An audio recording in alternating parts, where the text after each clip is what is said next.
Blog Talk Radio. Welcome to the final night of our 5-part series celebrating the Brian De Palma thriller. Tonight we discuss 1992's Raising Cain with author and critic John Kenneth Muir and De Palma's longtime editor, Mr. Paul Hirsch. Coming up next on Movie Geeks United.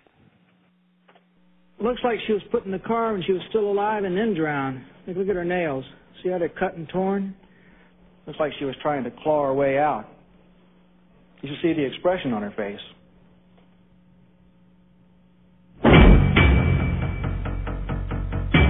You know, I hate to bring this up, but you are married to the perfect man. I don't know. Car popped up out of Half Moon Marsh. Got a woman's body in it. And he's becoming awfully compulsive with Amy. He doesn't just take care of her. He studies her. What do we got now? 2 moms disappear from the same playground. You could get us all put away for good. I have this horrible feeling that it has something to do with his father. I did nothing. I don't even exist. This thing you're doing means everything to the old man. I won't hurt her. She'll hurt you. We gotta find these women now. I don't want to be walking behind any lousy coffins. I want to know what you've done with Amy! I don't know where she is. I do. You should never have gotten out. Dr. Waldheim! You're nothing but a cheap hoodlum. I am what you made me, Dad. I know what you're going to do. It's a bad thing, and I'm going to tell. It was Fonzie! He did it again! That's my wife. You saw some truck together, didn't you? I'm not going to let that loving wife of yours sell you down the river. Give me my child! What do you think? I think...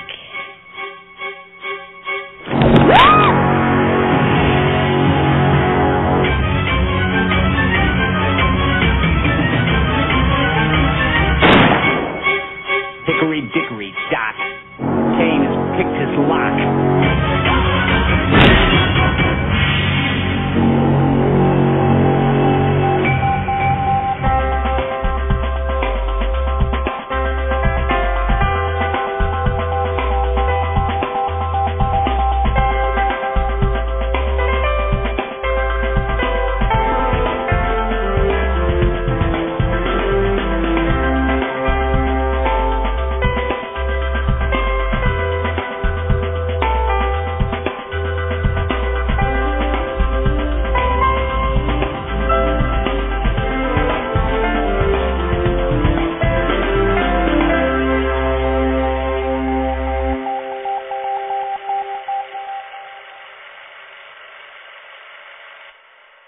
Hey everybody, it's Movie Geeks United. My name is Jamie. And my name is Jerry, and welcome to the last, if not greatest night of the Brian De Palma Trivia Week, because tonight we're probably talking about his most insane film, I think. I think so too. I said in 1992 that Lithgow deserved a special honorary Oscar for his performances in this film, because they're so over the top. He deserves to be institutionalized. And definitely. But watching the trailer today, right. I haven't seen the film in a number of years. I don't know if I had watched this again, because I bought and watched a whole lot of De Palma films when we did our tribute show a couple of years ago. But watching the trailer today, and this is so many people since this film have lifted from it. It's you got to say, we all these people saying, De Palma, we talk about the no respect, but so many and big name filmmakers have taken from this film that it's astounding to me that this film and this filmmaker doesn't have a higher level of respect where people aren't open and come clean about it. Because I'm sorry, I saw a lot of hip movies that took from this today. Yeah. I mean, I'm not going to name any names, but they're out there. Well, it's interesting because this movie has always been accused of being the most blatant rip-off in De Palma's career, lifting off of a lot of De Palma's movies, his own movies. Why? Well, is it wrong to steal from yourself? If it works, why not? Morricone does it all the time. Yeah, I mean, he's the best. Tarantino does this. I mean, all the great directors do this. Well, and there's a reason for it, and we discuss it with John. I mean, it is pretty obvious. I mean, the particularly the Psycho references, and then you have a touch of Untouchables there. You have a touch of Dress to Kill there. The cross-dressing kind of stuff. It's fun. This isn't everything. I was telling someone on Facebook today. This is De Palma's Everything But the Kitchen Sink movie. Yeah, no, it is. It's great. Let me tell the audience what it's about. I could not. I tried to write this plot description, and I was having a lot of problems with it. So thank you, Wikipedia. Here it goes. Dr. Carter Nix, played by John Lithgow, is a respected child psychologist. His wife, Ginny, played by Lolita Davidovich, becomes a little concerned when Carter takes time away from his flourishing practice to care for their 2-year-old daughter, Amy. Carter seems to be obsessively studying their child. The audience quickly learns that Carter suffers from a multiple personality disorder, and his multiples are Cain, a streetwise hustler, Josh, a traumatized little boy, and Margot, a middle-aged mother figure. Carter and Cain are killing young mothers to procure their babies and toddlers. And one day, when their daughter Amy turns up missing, Ginny demands Carter tell her where she is. Carter replies that she is with his father, whom Ginny knows has been dead for years. His father, a highly esteemed doctor who has loomed large over Carter throughout his entire life, turns out to be very much alive and is using the kidnapped children for scientific research. So that's as much sense as I can. The movie is delightfully confounding through much of its running time. Oh yeah, I mean, it's obviously there's like with home movies, it's almost like a very deranged version of home movies. What he does with it, I mean, this is obviously there is. You read these things with actors and directors and writers who claim that there's nothing personal in their films. De Palma manages a way to put a lot of personal in his films, and that's another thing that I find his style so seductive, because there's the thing with the father. That's definitely in a lot of his films, and I think it's beautiful. I just think it comes out so beautifully. And in this one, wow, what can you say? Yeah, well, let's play the interview with John to get a sense of what this movie it may be really about. John Kenneth Muir, our last night with him. He's been with us the past 4 nights throughout this series, and you can read about his books on film and television at johnkennethmuir.com. You can read his blog of film criticism, including all of his writings on the movies that we've been spotlighting this week at reflectionsonfilmandtelevision.blogspot.com. Here is John telling us all about his thoughts on Raising Cain. I guess the last film that we'll be discussing is Raising Cain, which Dress to Kill. I mean, a lot of these films deal so intimately with female sexuality, right? And Raising Cain is really it's as you describe it. I think as a social satire on the crisis of masculinity. I see that absolutely. I mean, if you look at context again, historical context in the 1990s, and you watch Raising Cain, I mean, it's very clear that it's about this crisis in American masculinity. I mean, it was sort of post Mr. Mom. There was more equality in the workplace. More women were out at work. Reagan, the cowboy, very alpha male president, had been replaced by his sort of underling who was always described as a wimp, George Bush. Women served with distinction in the first Gulf War. There was this blurring of traditional definitions of gender and gender roles, and there were all of these sort of sex-based kerfuffles in the 90s. The Clarence Thomas and Anita Hill situation. There was, the Year of the Woman running for winning in the Senate in '92, I believe it was. It was all these elements where traditional masculinity. Some people were saying, that it was being threatened, that the culture was being feminized by, by women's equality in war, in politics, in the workplace, all those things. Now, I'm not saying that I necessarily believe that we've been feminized, or that it would even be bad that we were more feminized. I don't have an opinion on that, but I think that's clearly the context underlining Raising Cain. And you've got this character, Carter Nix, who is really a milquetoast, and he's a psychologist, but he'll never be the alpha male that his father was. His father was a great psychologist. He's just a workaday psychologist.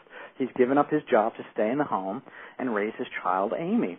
And even when he's having intercourse with his wife, he has to stop and go check on Amy, who might be having a nightmare. And it's clear that his wife, Lolita Davidovich in the film, is very upset about that. And this idea that he can't be the man she wants him to be. She even has an affair with a much sort of more traditionally attractive, macho kind of guy. Mm-hmm. And Carter, with his multiple personality syndrome, begins to invent other characters who address some aspect of that masculinity. He's got the bad boy part of him, the sibling, the brother. And then what I find absolutely fascinating is that the strongest, most powerful character in his multiple personality realm there is a woman, Margot. He literally becomes more of a man by becoming a woman at the end of the film, which is probably the ultimate statement on the crisis of masculinity in 1990s horror cinema, right there. So I mean, it's just a very fascinating film, and I think what's the scene that just blows me away in that movie. It's not just the ending scene and what it signifies, but it's the scene where the psychiatrist, played by Frances Sternhagen, Dr. Waldheim, I think her name was, explains basically the whole chaotic terrain of Carter Nix's mind from top to bottom, like in one unbroken shot while walking through many layers of a police station, like going from the office level down to the lobby level and finally ending in the morgue. I mean, it's like a tour of his mind, and it's just astonishing. It's just virtuoso, hypnotic filmmaking. Is it also? I think it's this scene that they talk about, if I'm not mistaken. The people kind of dismissed it as a takeoff on what many consider the most kind of boring scene in Psycho, the explanation scene. Right. Yeah, where they always say that's the weakest scene that Hitchcock ever directed. You bring up a brilliant point here, which leads into another, really critical aspect of the film. The film, I say form sort of echoes content. That's the important thing. Is that the film is about a guy who can't live up to his spiritual father. It's Carter and his biological father, and Carter's father, the great world-renowned psychologist. But Raising Cain is made by the guy who can't live up to his spiritual father, or so people say. We keep saying he's the next Hitchcock, but then the critics keep disappointed by his next movie. And so it's like there's a self-reflexive quality here, which was part and parcel of the 90s, that it's about Brian De Palma dealing with the ghost of his spiritual father, Alfred Hitchcock. And so he's got to, not that he's got to one-up him, but in a way, by doing that scene that outdoes the scene in Psycho by, quite a bit, he's proving he doesn't suffer from that emasculating psychological problem. Yeah. You know what I'm saying? Well, there's also lots of elements. It's interesting. I'm not sure if I could verbalize it, but there's also lots of elements of his previous work in the film. And you could almost, the baby carriage down the stairs and in the climax, and you can almost say, I did this. I did this. Isn't this worthy of Hitchcock in a way, mirroring the character wanting to be worthy of his father? Right, exactly. That's exactly right. It's like him saying, it's like I say this is Brian De Palma's thriller zenith in a way. Some of the other thrillers, we may look at and say they're actually, better films, but this one is the zenith as far as how he views them. It's like his master's thesis. He's like pulling in qualities from all of his other movies and saying, this is what I brought to the thriller. And does it or does it not outdo Alfred Hitchcock? I mean, I don't think there's any shame in that, to say, I think it does, frankly. Alfred Hitchcock Alfred Hitchcock is great. I love Alfred Hitchcock. He's great, but he's also a product of his time. and because De Palma comes at a later time, he gets to build on what Hitchcock did. He gets to build on what Hitchcock created. So, yes, we would expect him to be better, and I think, in fact, he is better. He's more canny. He's able to do things quicker. He's able to get his points across more cannily. He has more freedom in terms of the violence and kind of explicit material he can showcase. Alfred Hitchcock was hamstrung by that in the 50s and 60s. Now, and by the same token, I say, somebody could come along. I don't think we've met that person yet, but somebody could come along and take everything that De Palma has done and build on that and have the next generation. And in theory, that person should be better than De Palma and Hitchcock. Now, I don't think we've met that person yet, but I don't preclude the possibility. And I don't think there's any shame in saying he's better than Hitchcock. He has some advantages that Hitchcock doesn't. Just the fact that he comes later in film history, where we have better technology, it makes things easier for him in some sense. What he can imagine, he can bring to the screen more readily than what Hitchcock imagined that he could bring to the screen. Special effects have improved. Cameras improved. We have the Steadicam. Hitchcock didn't get to use a Steadicam. So it's foolish and antiquarian to just say Hitchcock will always be the best. Because that's he didn't have all the advantages. He was the best for his time period, and we still watch him because he's so important. But De Palma is very much the best in his time period as well. And like I said, that doesn't at all preclude the possibility that somebody else who synthesizes all this material will be the best of their time period, and that time period is still to come. For a while, I thought that might be David Fincher. I still hope it would be David Fincher. I could see how that may be possible. I don't know. We'll have to get further down in his career to see. Maybe if we're still around in 20 years, we can reconvene. Yeah, he's kind of taken a different direction. I think it's great. He's not being pigeonholed by which he could have easily been with Success of Seven. But some of his films are the work of a great novelist filmmaker in a way, I think. Right. Very interesting. It's very interesting. But we always want to worship Hitchcock, and he's enormously. He's eminently worshipped. He deserves to be worshipped. He's eminently deserving of such worship. But so is De Palma because he took the next step. And I'd like to see more people, admit that. Do you think that there will be a reassessment of him years from now? Well, here's the problem with that.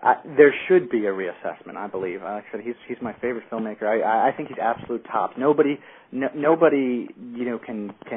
orchestrate an action scene the way he can. No one can orchestrate this paradigm of form, echoing content the way he can. But we live in a very different culture now than when Hitchcock wrote. We are so polarized in this culture, and as I said. De Palma has been tagged as a leftist. I mean, Bill O'Reilly and others on the right on Fox went after him big time about Redacted. The polarization of today's America, there's always going to be 50% of the people who refuse to sort of acknowledge De Palma as the master he is, because they're going to say he's a liberal. His films are liberal. Right. Hitchcock never had to deal with that level of polarization. Hitchcock is universally praised. You have to be a real contrarian, to say that. But because of the times we live in, and unless this changes, and I don't see it changing, that De Palma is always going to be viewed through the lens of being a liberal, and so that as long as there are outlets like Fox and Tucker Carlson, all those people, there's going to be they're always going to paint him with that brush. I think. I mean, I think that's really unfortunate. But they're kind of simpletons that cannot recognize metaphor. And essentially Redacted is in many ways the same movie as Casualties of War, and I think that's intentional because his point is nothing's changed. Right. Exactly. Yeah. I totally agree. But that people say he didn't, he wasn't respectful enough of the troops. That he's not supporting our troops, and that's like the de facto argument. Yeah. It's like, you say that, there's like going to be a whole swath of people that won't support you. You don't support the troops. It's just it's sort of a crazy kind of hypocrisy. It's impossible to get out from under that kind of. Yeah, it really is. I mean, the thinking is so narrow there. But I mean, as far as film critics go, I don't know, because even film criticism has taken a very strange turn with the internet. I mean, I'm all, there are great online critics. There are online critics that are fantastic, every bit as good as print critics. Television critics, the same thing. But there's just been this vast opening of the field, and we don't know really whose voice is going to dominate in the end. Mm-hmm. And a lot of people just write reviews not based on the things you very clearly have enunciated in your interview with me, that you understand, the metaphors, the film technique, the form echoing content. They don't look at anything like that. They look at, well, did this movie entertain me? Did I like the story? There's a whole lot of that substituting for criticism right now. Yeah. And as long as that's the case, people are going to just go look at his movies and go, huh? We're losing the power of critical thought, and there's so little of it out there. I mean, you really got to sift through a lot of trash to find it. Yeah, and it's not, and like I said, there are many great online critics. There are many great TV critics. That so I mean, the voices are there, but it is harder to find them. There are so many. And every opinion on the internet is, quote unquote equal in a way. And so,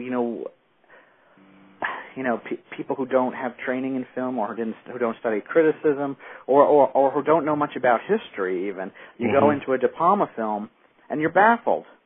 What the hell is this about? What does it say? I mean, you look at Raising Cain, you don't know it was made in 92 and you don't know what was going on in the culture, and it's just Lithgow playing different roles, and in the end he's a woman.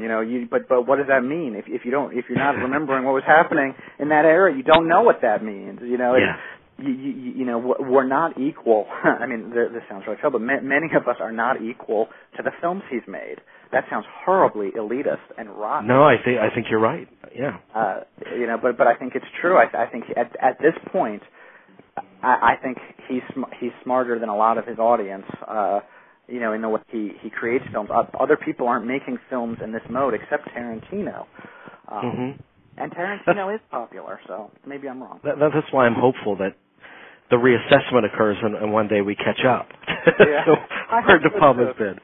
See, I'm like saying I'm I'm smart and everyone else is stupid. That is so awful. I'm so No. It's clearly the truth. One last point about Raising Cain. I think a friend told me an anecdote that he read from Tarantino. After Raising Cain, Tarantino approached De Palma and said, "You must have been really burned by the reception of Casualties of War, and because Raising Cain struck him as a really pissed off movie." And it's even, as you point out, it's even inherent in the title. He's raising Cain. He's going to raise hell with this movie. Exactly, and he does. He certainly does. I mean, it's a bracing film, but really all of his films are. It's like a strong wind hits you in the face because it's so filled with ideas. And see, this is the difference, and this is the thing that I wish I could sometimes get people to understand, who don't like his work. It's like, it's not just the ideas of his stories. Like, accept that and deal with what the stories are. It's how he expresses it. It's the ideas in his expression that are so important and so masterful, and that's why he's such a great artist. I mean, to me, is that how he expresses his ideas is so eloquent, it's so surprising,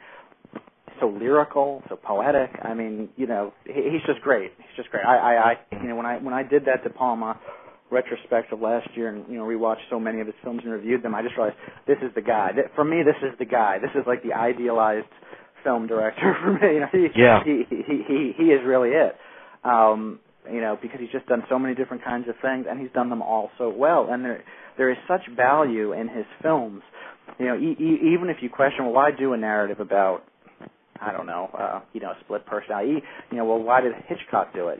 But even if you value the narrative, look at how he vets it. Look at how he expresses it. It's just so daring. It's gamesmanship of the highest order, challenging us to keep up. And how, as a film goer, an enthusiastic film goer, can you not love that challenge? How can you not take that challenge? I feel the same way. So I'm just so honored that to do these shows and to have you take part in them. You've given me almost 2 hours of your time. Oh, it's a pleasure. I cannot thank you enough.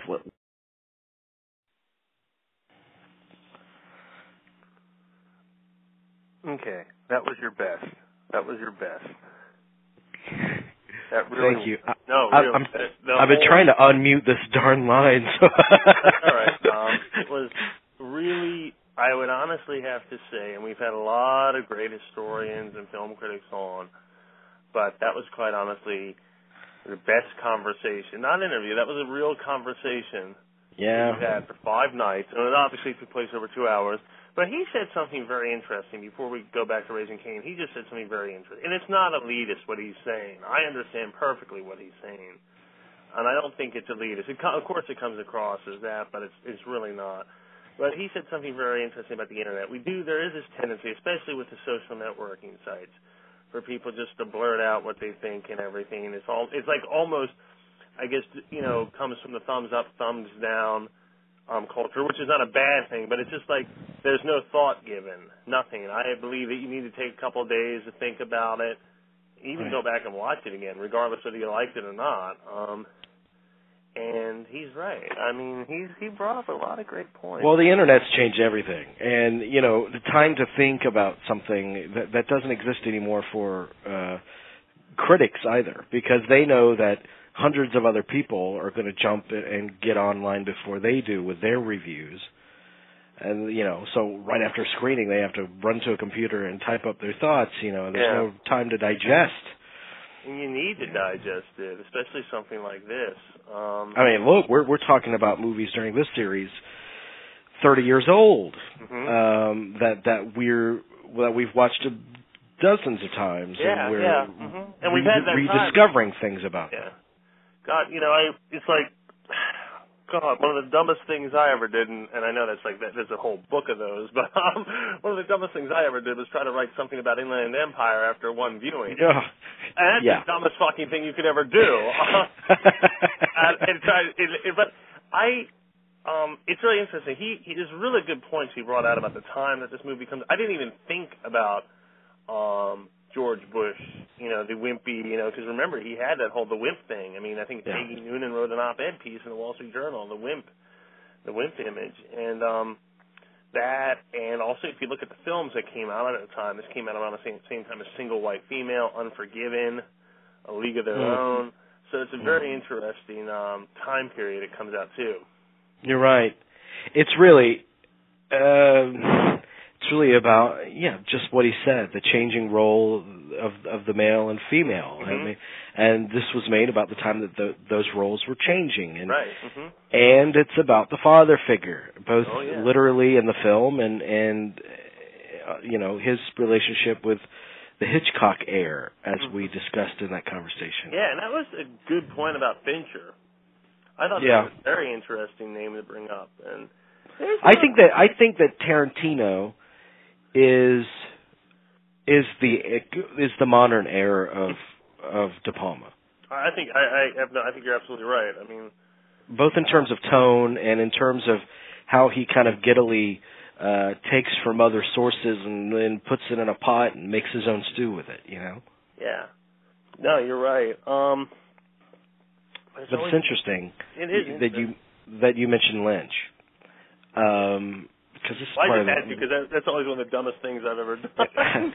I've been reading John's criticism of some David Lynch movies, and he's got a review of Inland Empire and Fire Walk with Me and a few other Lynch projects on his blog there.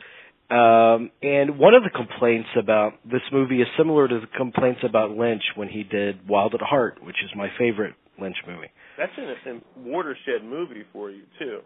Yeah, very much so. And the complaint about that movie was, it's Lynch doing Lynch. The complaint about Raising Cain was, it's De Palma doing De Palma. In returning to this genre. Yeah. Is that wrong? Now, in Lynch's case, I think it was too soon to, because what we have the Twin Peaks series started right before Wild at Heart came out the end of that summer. So we have that. We have Blue Velvet.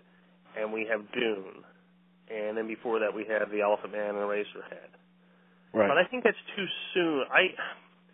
There's something very interesting about Wild at Heart. Well, that came out on the heels of the first season phenomenon of Twin Peaks, too. Yeah, but this is very important to bring up is about Wild at Heart is it was based on, Barry Gifford's books, and Barry Gifford, and I thought it was very interesting. It was always like David Lynch has always had this like film noir kind of thing, and it was a very neo-noir kind of film. And I think there are some characters and there are sequences that are very Lynchian, but it's also, he's taking, he's going beyond Blue Velvet. He's taking the mystery and all that and going further, I think. I actually think of all the films you're going to go at, that's not the one I do, to say that. Yeah. That's just me, though. That's my own observation. Here's a review of Raising Cain from Owen Gleiberman, and this illustrates what we brought up about Lynch and De Palma doing De Palma. From the Raising Cain review on EW. When a director begins to cannibalize himself, rehashing the themes, moods, and visual devices that have become his trademark, it's usually a sign that he has gone creatively bankrupt. The more slavishly he imitates his own work, the more he slips into the muck of self-parody. But what do you say when a gifted director cannibalizes himself on purpose, reveling in his most notorious excesses, transforming his own shamelessness into the basis of a joshing and ardently trashy style? And what if the very gimmicks he's recycling have already been swiped from an earlier and extremely famous source? Of course, he's talking about Hitchcock. Mm-hmm. And the lurid and gonzo Raising Cain, writer-director Brian De Palma, doesn't just rip off Alfred Hitchcock. He rips off himself ripping off Hitchcock. He rides over the top of self-parody into a kind of Looney Tunes reflexivity. And it's not... But what is he getting at? What is he exploring with that? I mean, there's a reason for it. It's mm-hmm. not just I'm sick of this. I'm just gonna do a completely copycat film. I'll copycat myself. I'll answer those critics. I mean, yeah, there might be a little bit of a response to criticisms against him, but yeah, I think what Tarantino said about casualties of war, but also I think it also is the reaction to Bonfire of the Vanities. Sure. There's some of that in there. I mean, you see that's not unheard of at that time because Coppola in The Godfather 3 actually takes a direct hit at Paramount. The character Don Lucchese is actually named after Gary Lucchese, who obviously Coppola must have had a hard time with. Did not think very highly of him either. But you see this as a very after watching Bonfire of the Vanities, which everyone had high hopes for, and then it fizzled on every level. These guys, all right, great. And they didn't like Casualties of War. Bonfire was a mess. All right, I'm going to go back and do what I do best. Right. And I think that's the most important thing. I think it is one of his most personal films, but I think he wants to, there's almost like a thing, like him saying, I do this, and I do this better than anyone else alive. Yeah. When he makes a movie like Raising Cain. And more power to him. And there's always a sense of kind of defiance in a lot of Brian De Palma's movies. He's defiant. I mean, he sees things the way he sees them, and he's making the movies that he wants to make, using the devices that he wants to use. Mm-hmm. I mean, if you don't like it, here's another movie with even more in it. Yeah. I mean, it's just something he does. He does very well, and I hope to actually see another movie along that's so manic, so crazy. I'd love to see a film like that. I hope The Black Dahlia was not that film. I'm kind of hoping he still has some more tricks up his sleeve. And well, I guess this is a good time to bring it up since this is the last show of the series. Toyer is what he's doing now. I think he's in Italy prepping it, and they're going to shoot it very, very soon. And I guess he thought long and hard about it for many, many, many, many years, and he says that he found a very unique way of shooting it. Here's something from De Palma a la mode about it. It's material based on a book and a play by Gardner McKay called Toyer. De Palma's film is based on the play and not the book. People have been trying to do it for decades. It's a very intensive psychodrama between two characters, but no one's figured out how to open it up and make it work as a movie. This is a quote from De Palma. I got an idea how to do it, and I pulled it off the shelf last year and adapted it. No, it's not. It's not from De Palma. Yeah, it is. I thought that was from him. It took us quite a while to obtain the rights to the material because Gardner died last year and we had to deal with the estate and his widow. Finally, they were able to work out a deal. De Palma calls it a very terrifying piece of material. It's been terrifying for over 30 years. Talk about a return to the form that we know and love him for. This could be it. Toyer. I'm giddy at the prospect. Oh yeah, I mean, this is better, I guess, than the Boston Strangler movie. Although I would like to have seen that too. I would too. I hope that still happens too. Here's a quote from De Palma that pretty much describes a lot of the concepts we've been discussing in relation to this and other films. De Palma said, "I've dropped myself into straightforward character pieces in order to explore that form and reap its values. But you are sort of restricted visually when your first requirement is to tell a fairly straightforward story."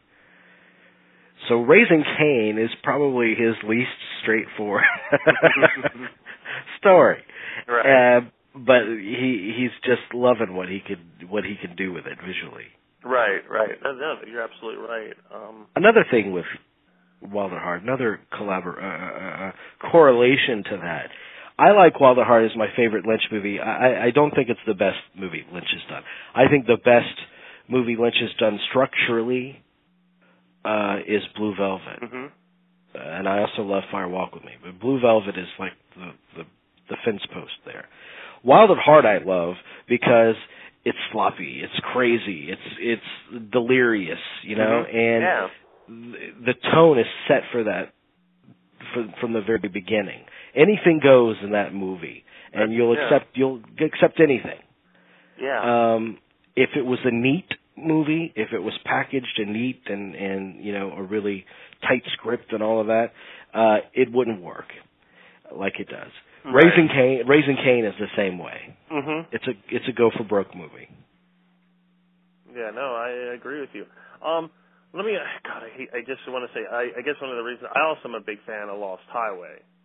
Right. I like that because it's also him and Barry Gifford reuniting, and I love. There's parts of that film I just find they're absolutely wildly beautiful. Okay, sorry, we'll go back to De Palma now.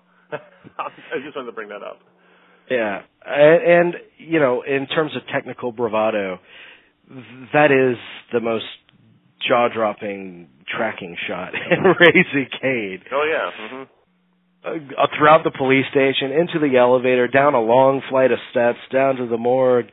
It's just great, and it's how if it mirrors the most boring scene in Hitchcock's career from Psycho, or the most, savage scene of his career,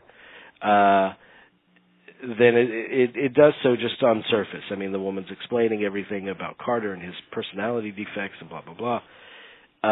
But De Palma one-ups it because the camera is just so expressive. It's just a big stunt that you're just amazed and glued to it, The information might be mundane, but the visual stimulation definitely is not. And that's no, there's nothing mundane about his visuals. Nothing whatsoever. The Psycho thing, it's clearly a take off of Psycho when he puts her in the back of the car and pushes the car in the lake there. Yeah. And he one-ups it by having her pop out and start screaming. It's one of the biggest jumps in the movie. Mm-hmm. Yeah. That's another thing about this movie. It is so much fun. You jump out of your seat and scream. I mean, the very last shot. Mm-hmm. Yeah. I remember the audience just screaming. Yep, they were. Mm-hmm.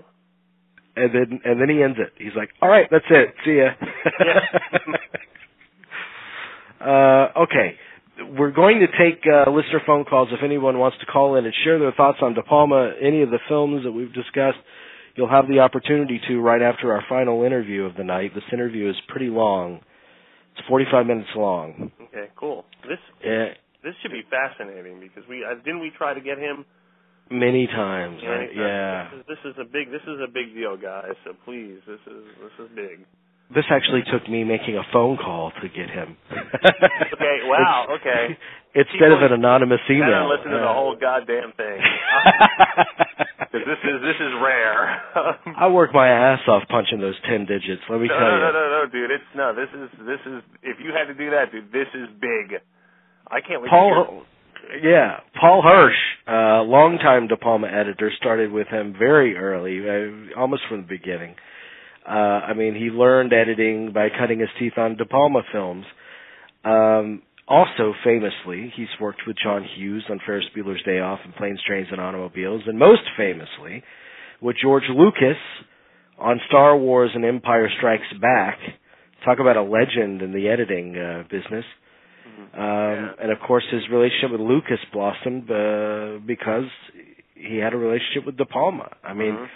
His career really grew because of De Palma. Raising Cain, he edited, along with many other great De Palma films, Carrie, Sisters, a lot of them that we've been discussing in this series, Blowout.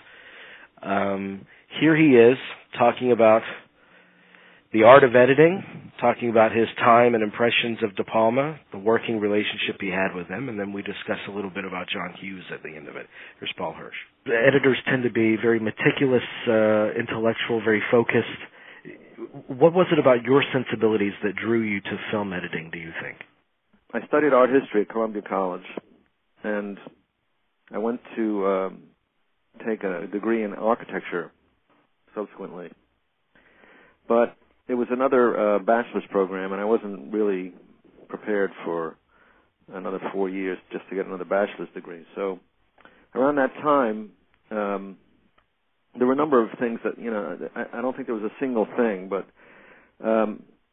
my interest in architecture was something that turned out to be remarkably similar to editing in a way. And then I had been to, in getting my degree at Columbia, I had been to a summer program in Paris. And Paris, as you know, is, the cinephiles' capital. Right. And there were little art houses all over the city, especially in the left bank in those days, showing American films, and they would say Raoul Walsh Festival, and I had never heard of Raoul Walsh. And I became interested in the French fascination with American directors. And during that time, there was a festival of Orson Welles films at the Cinematheque at the Palais de Chaillot. And I went, and in 1 week I saw Citizen Cain, The Magnificent Ambersons, The Lady from Shanghai, and Touch of Evil. And on Friday night they were showing Othello, and Welles himself came to speak, and you couldn't get near the place. And I had never seen any of these films before. So I was kind of enthralled with movies. Around that time, a friend of mine was editing a small documentary in his apartment on West End Avenue.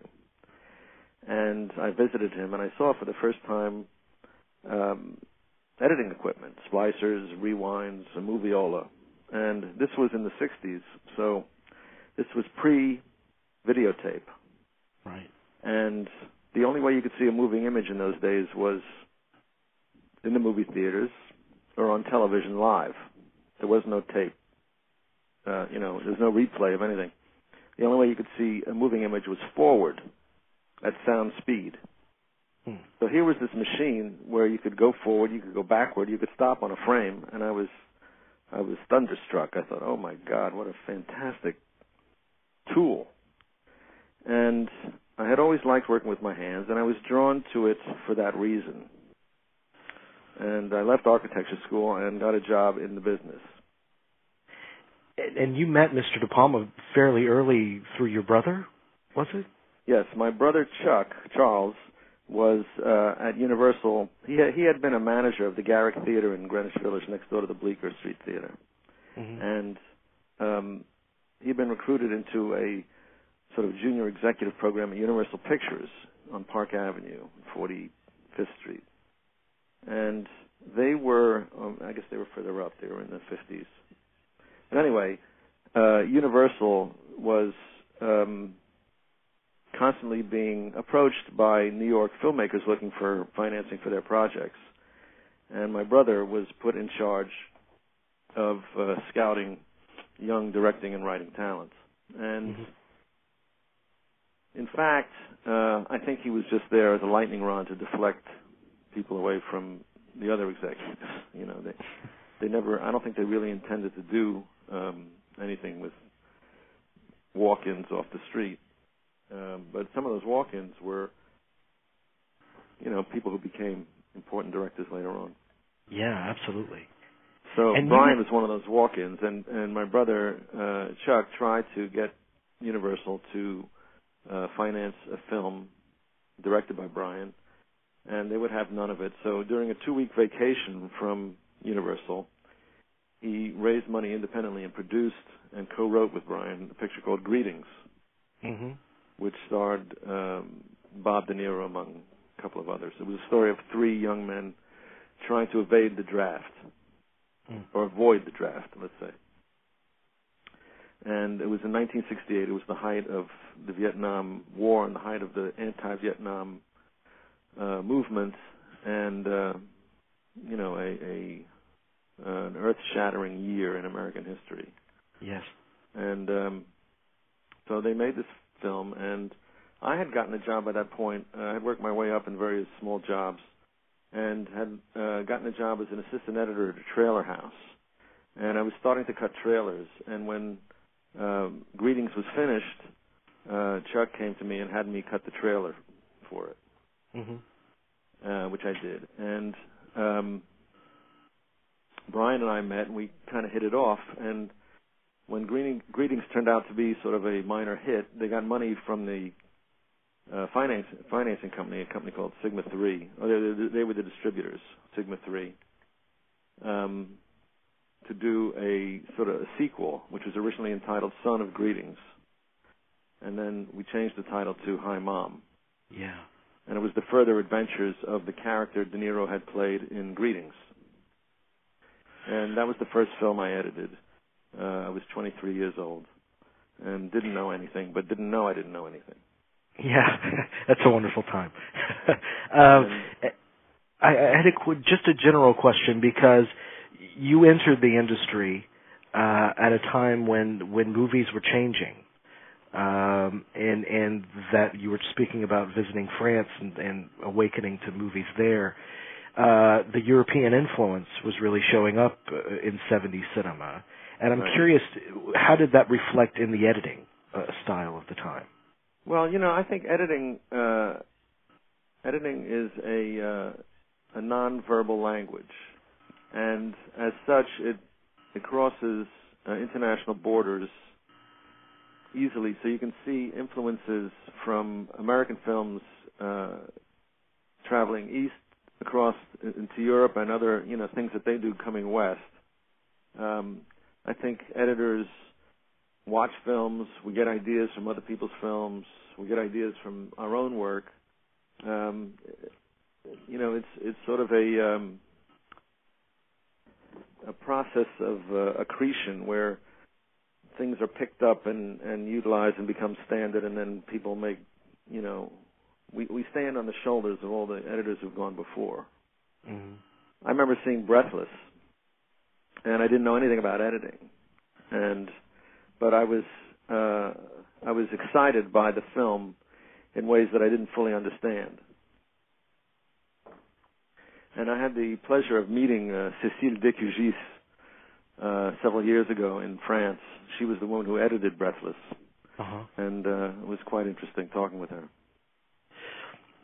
The first entry that De Palma had in the thriller genre really is Sisters.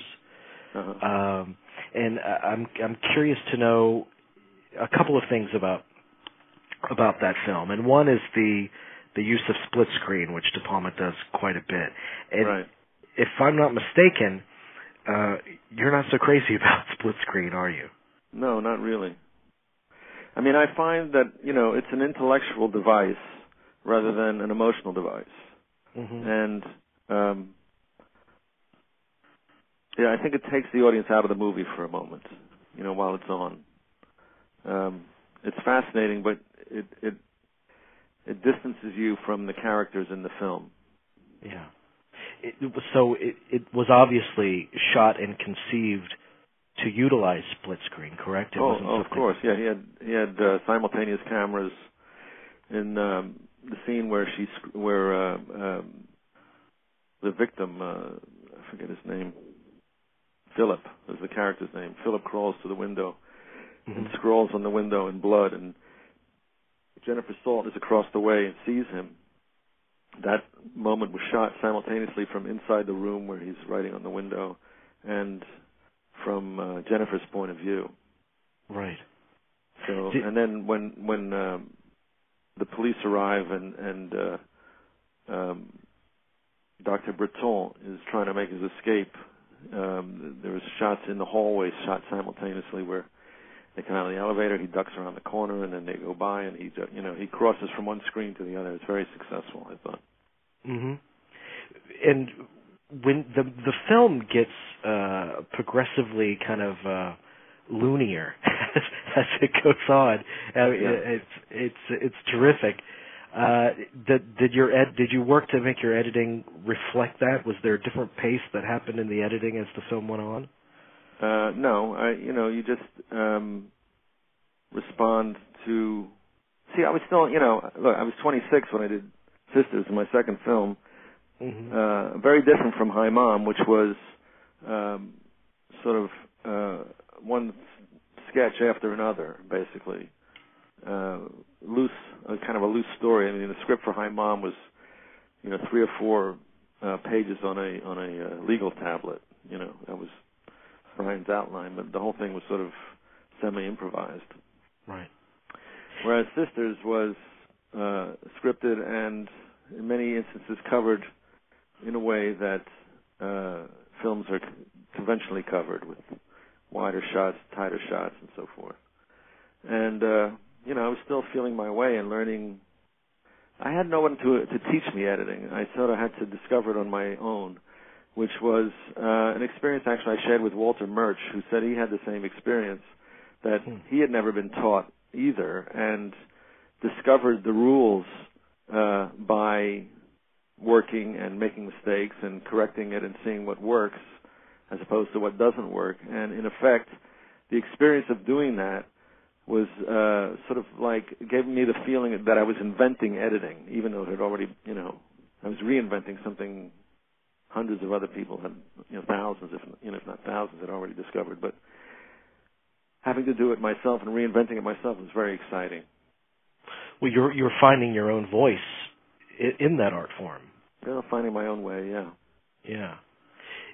Is it difficult because you're so close to it and you live with the footage for so long?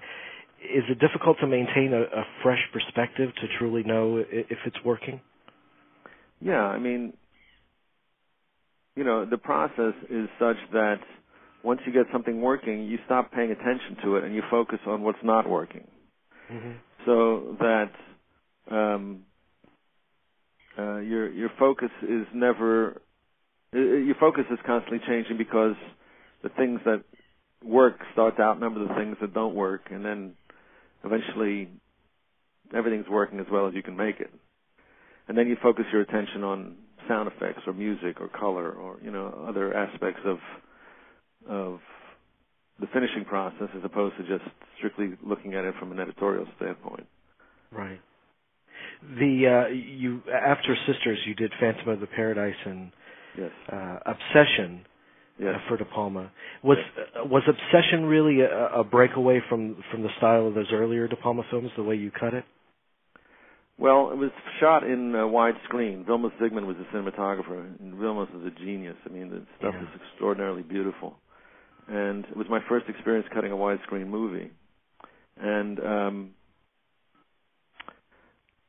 when CinemaScope first came in the 50s in Hollywood, they would shoot everything in masters and hold everything for a very long time because they thought, well, it's a big screen, there's a lot more to look at.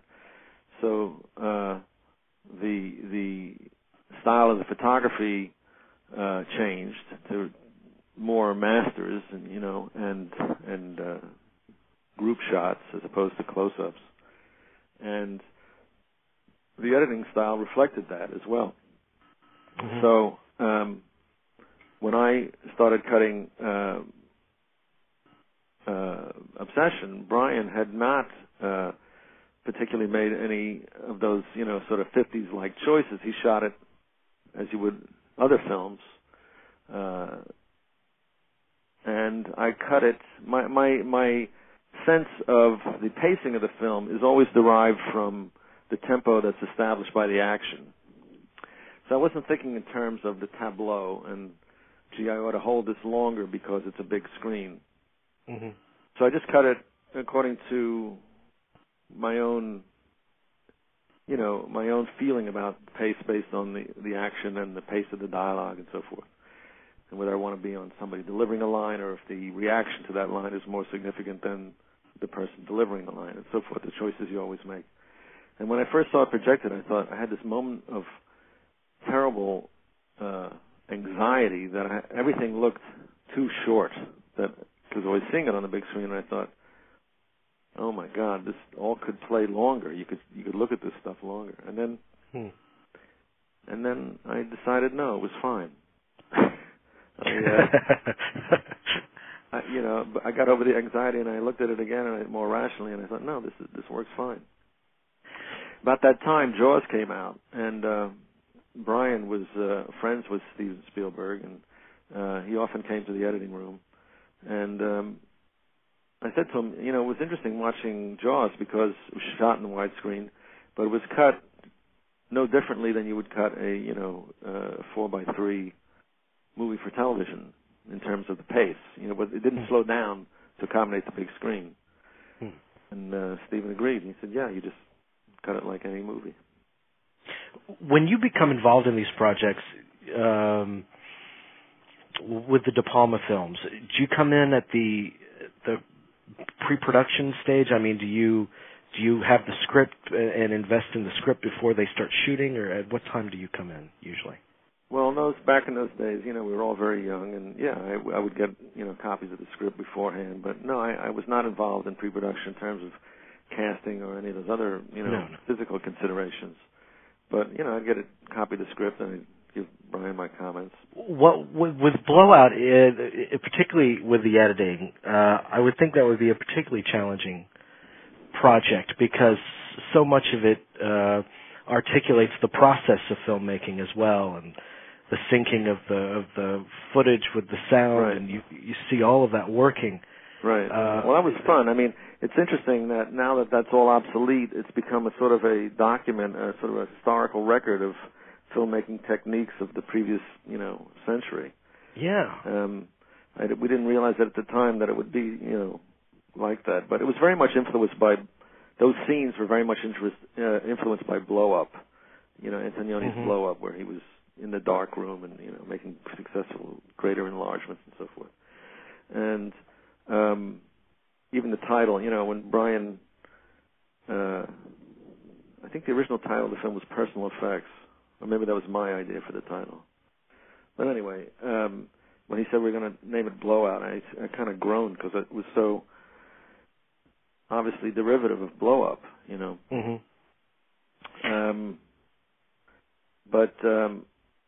and Brian has always been, vulnerable to the charge of plagiarism. What is your take on that? Because, I've asked the previous guests about this, that we've had for the series.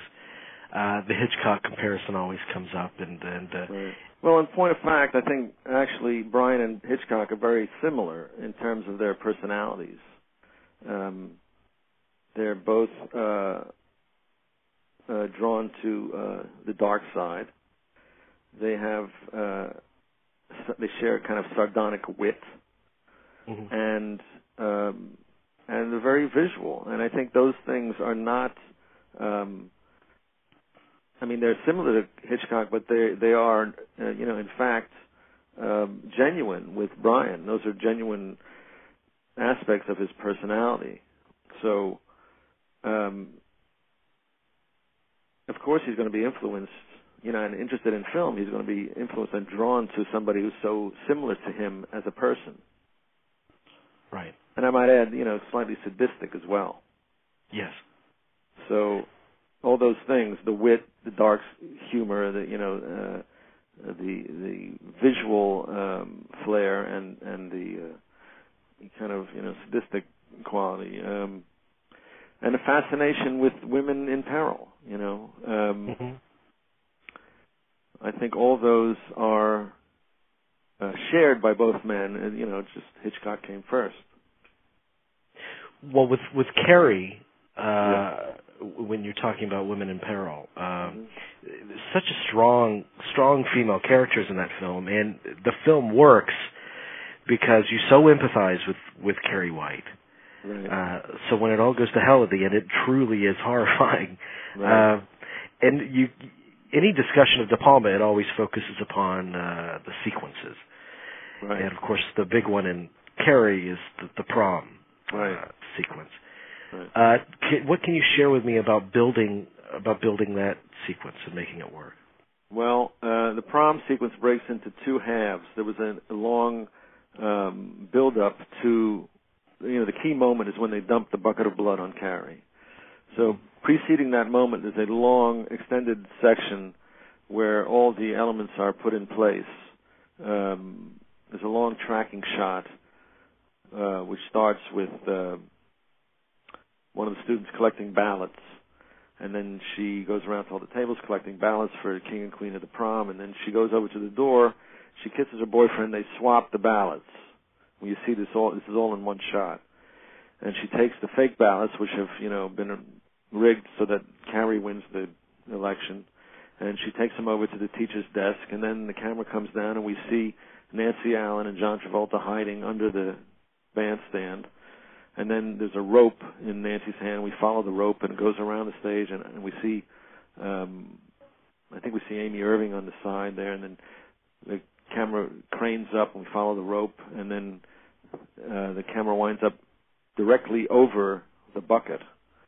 And you can see the blood in the bucket, and you can see the microphone where they make the announcements from directly below the bucket, and then the camera tilts up and zooms back in to the table where the shot originated. So that's one single shot that establishes the geography and the layout of all the characters. And then there's a long slow-motion sequence when Carrie's announced as the winner, where she walks up to the stage. And that, I think in that slow-motion sequence there were about 100 setups. Wow. So, yeah. And then once she gets the blood dumped, then the slow motion ends and chaos begins. And that's at that point, Brian introduced the split screen. Right. Well, when the studio saw it, they did not like the split screen. And he got a lot of resistance on that. And he sort of said to me, look, give them what they want. He was disgusted and disappointed, and he said, just, fix it. So many of the shots that he had shot in that sequence, he did not protect half the frame. I mean, he had intended it to be split screen, so half the frame would be, something interesting, and the other half would be light stands and filming equipment that, he hadn't bothered to keep out of the frame because he never intended to use it.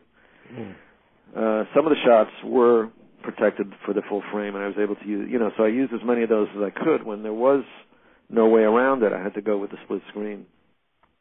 So his choice would have been to use the split screen, that entire section of that sequence. Yes. I know that you feel that it's more of an intellectual than an emotional technique, the split screen. But why do you think he's drawn to it? Is it kind of economy that you see her point of view, and then you see the havoc that she's causing on the other half of the frame? Is it? I think he's just fascinated. I think Brian is just fascinated with being able to see 2 points of view at the same moment. It's like You can see it from this direction. You can see it from this direction. You know, the nuances of psychology are not his strength.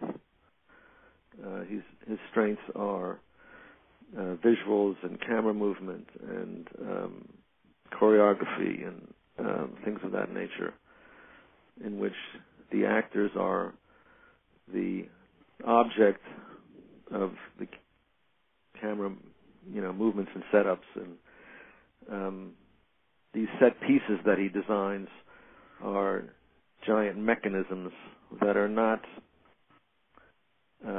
derived from human psychology, but very often the human behavior is made to fit the design that he's come up with.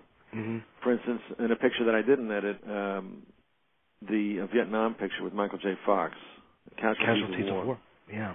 There's a sequence where they're putting a bomb underneath a latrine or something, and I remember watching the film, and Michael is trying to strike a Zippo lighter, and because of the timing requirements, he has to do it much longer than I thought any real human being would have given up. You know, he strikes it. He would have, thrown it away and looked for something else to light his cigarette with. But that's a small thing. But very often, the character's emotions are seen in or depicted in simplistic terms. Right. The exception is when you have a great actor, and he has had many great actors in his films. Carrie, for instance, I think Sissy Spacek evokes sympathy automatically. I mean, she's just an extraordinarily sympathetic character. Yeah. But many of the actors whom Brian has discovered, like Mary Elizabeth Mastrantonio, and he was an early proponent of John Lithgow, and I think Charles Durning was, first film was Hi Mom, I believe, and many other wonderful actors who have been in his films have really done their best work in other people's films. Mm. The music, because when we discuss those sequences, like Carrie, I mean, you think of Pino's music, right? At what point does that come in, and do you edit to tailor the score at all? How does that work? That process? When you're editing the film, when I'm editing a film, I often use music to give an indication of how I think the film will play when it's finished. So you resort to existing film scores or classical music or whatever to fill out a temp score or a scratch track, however you want to call it. And then the composer will screen the film with this temp score accompanying the images, and it gives them an idea of what the director and the editor are thinking about in terms of what the finished score has to accomplish. Mm-hmm. So then they use that as a guide, and they write their own music, turn the emotions expressed in the temp score, they turn that around and express the same emotions but in their own language, in their own idiom, with their own notes, hopefully. Right. But for instance, the scene at the end where Carrie, the famous moment where the hand comes shooting up out of the ground, the temp score for that was the Albinoni Adagio for organ and strings, which is the saddest music I could find, for Amy Irving laying the flowers on Carrie's grave. And then I found a deliberately arrhythmic moment. I lined the music so there was an arrhythmic moment when the hand shoots up out of the ground. And for that, I used the main title from Sisters, which starts with an anvil strike. Mm-hmm. There's a sharp metallic sound just at the moment when the first rock is dislodged. It starts to move and the hand comes shooting out. So you have this soft, sweet, sad organ and strings interrupted at a very unexpected moment by loud anvil strike, which is guaranteed to startle anyone. Yeah, it is a startling sequence. That sequence So Pino just copied that. Yeah. That sequence is shot, is it performed? Is it shot backwards, or what was it? Was, one of those shots was shot in, or a couple of those shots were shot in reverse to give it a dreamlike quality. Mm-hmm. How does De Palma shoot? Is he very specific about following storyboards when you get the footage? Is there a lot of options, or is it pretty straightforward how he wants it placed together? It depends, certain, like the shot I described from the prom, it's very obvious that's meant to be what it is, Certain shots are designed such that they could only be used for one purpose. Other choices are not immediately apparent. I was working on The Fury once, and I was in New York and he was in California, and I got this shot in dailies. I didn't quite get how I was supposed to use it. It was a close-up of Amy Irving's hands scratching the arms of the chair she's sitting on. Mm-hmm. And I called him up and I said, Brian, I'm a little unclear about this shot. And he said to me, "You're the editor, you figure it out." And he hung up on me.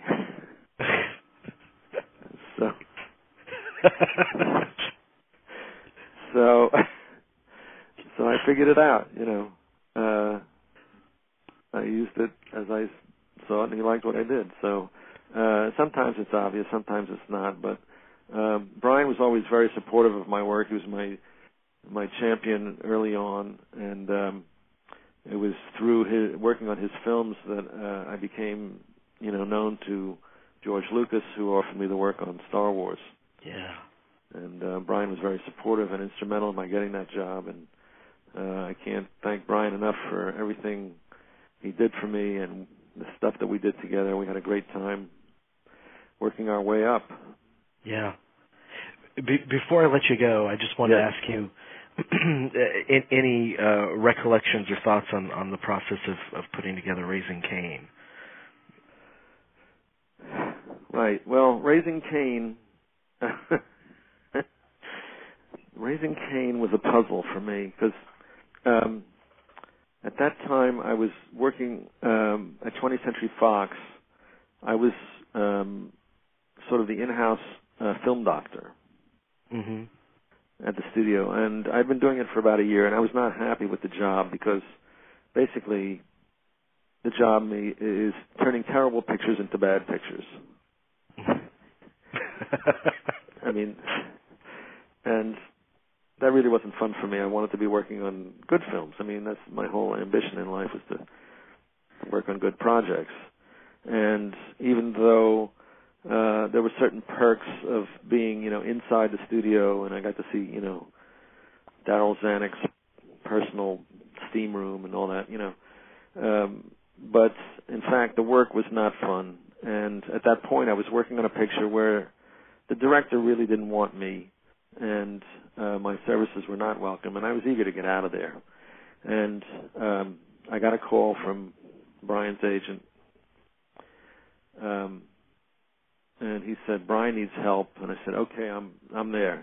So I told Fox I was leaving, and I flew up to San Francisco where they were cutting the picture, and I read the script on the plane.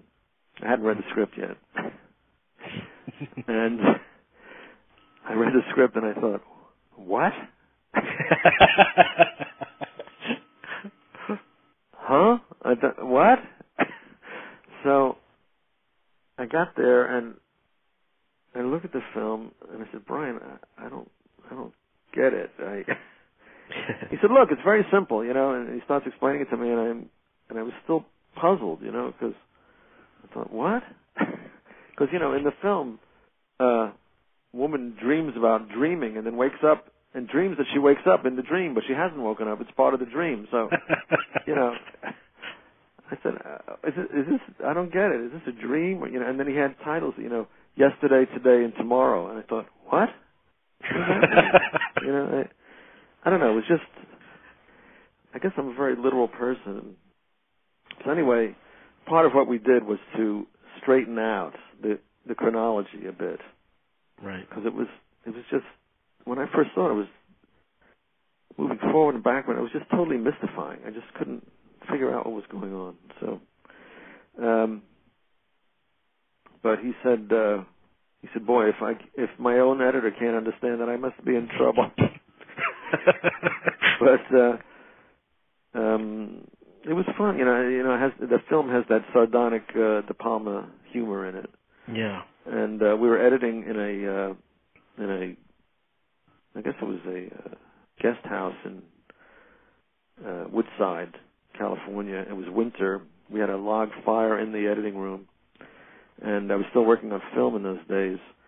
And to keep himself amused, Brian would bring books to read, magazines and books to read while he sat behind me.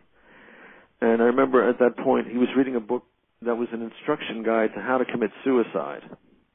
I forget what it was called. And he would read aloud from it to me while we were working. And I remember he was saying, here's a good one. You take a lot of sleeping pills and put a plastic bag over your head. This is how he would entertain us while we were working. It was I love working with Brian. It's very enjoyable. We go back so far. It's Yeah.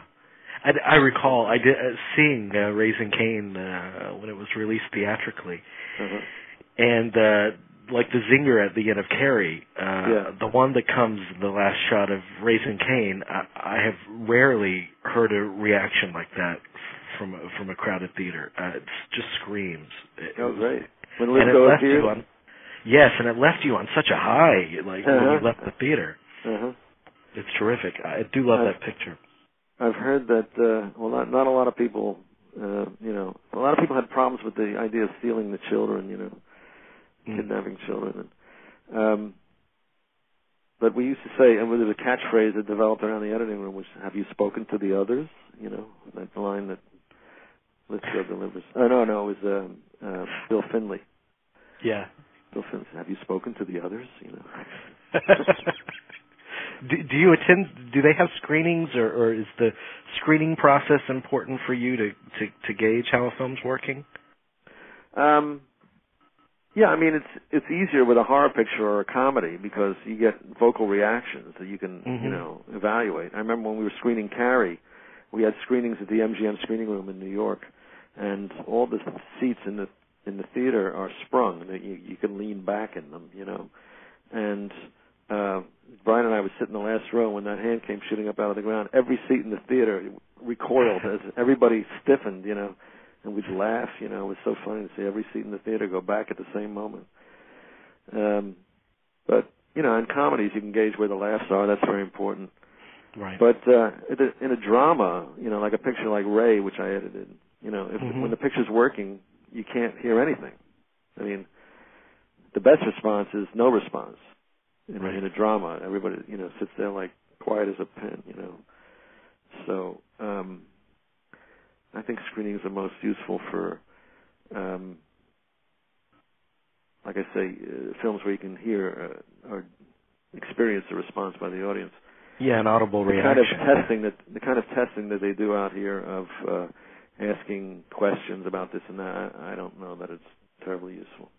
Mm-hmm.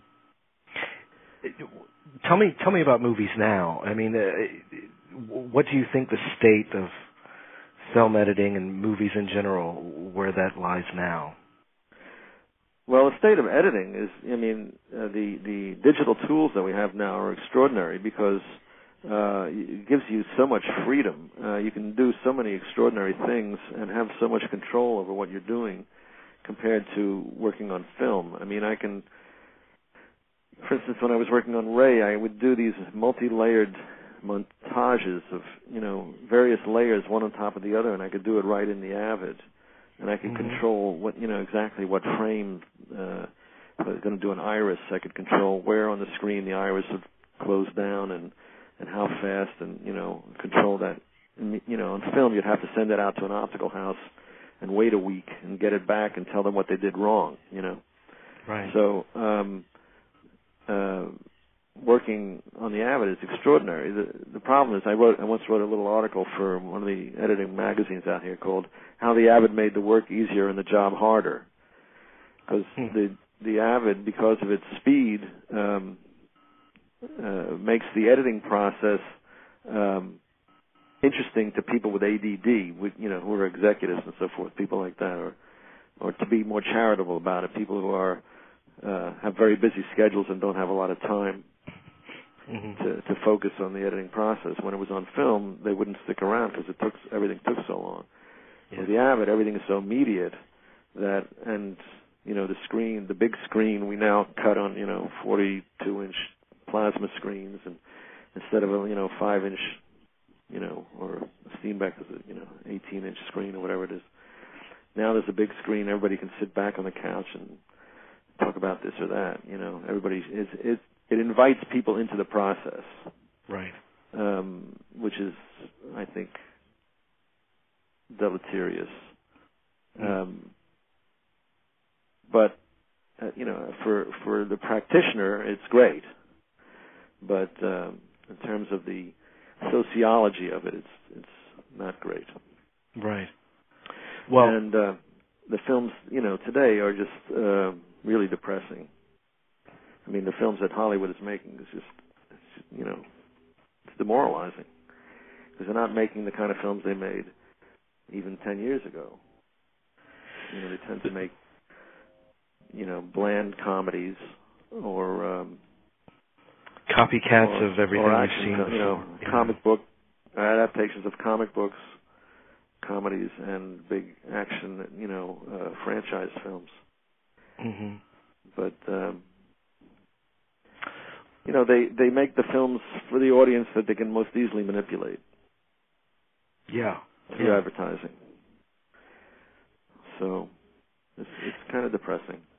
But people like me who like good stories, I find exactly. I find the foreign films to be more interesting today than most American films. Yeah. There are always exceptions. I thought The Kids Are All Right was very good. Well, the Source Code is the movie that the last movie that you've been working on. Yes. The new Duncan Jones film. Yes. And he's a really exciting filmmaker. Yes. as evidenced by Moon. Yes. What are your feelings about this project? I have high hopes for it.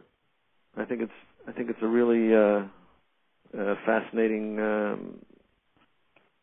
I think excellent cast, a great story, and we'll see how it plays.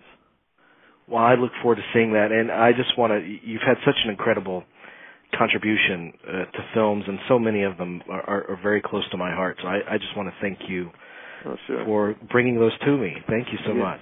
You never even mentioned John Hughes. I didn't. I was going to ask about it, but you've been so great with me, giving me this much time. Planes, Trains, and Automobiles is my favorite Hughes film, one of my favorite comedies, and I really do want to know about Ferris. I do like Ferris, but I find that I return to Planes, Trains most often. Interesting. That's a whole saga in itself. Planes, Trains? Oh, yeah. I did have a question about Planes, Trains because I was contacted from someone that they wanted to see. Apparently, there's an hour of extra footage that wasn't placed in the final cut that hasn't been made available. It's in a vault somewhere, and so I said that I would ask you about that. Oh, I'd love to see that. We the first cut of Planes, Trains, and Automobiles was 3 hours and 40 minutes. Wow. And we screened 12 reels, stopped, had sandwiches, and then we screened another 12 reels. And at the end of it, John turned to me, he said, "It's too long." I said, "I know." So we went through it on the first pass, and we took out an hour and 10 minutes, just like that. We just threw it out. It was like almost a third of the film. We just out. And we worked another 3-4 weeks, or 5 or 6 weeks, and got it down to 2 hours. And we previewed the 2-hour version, which we thought was hysterical.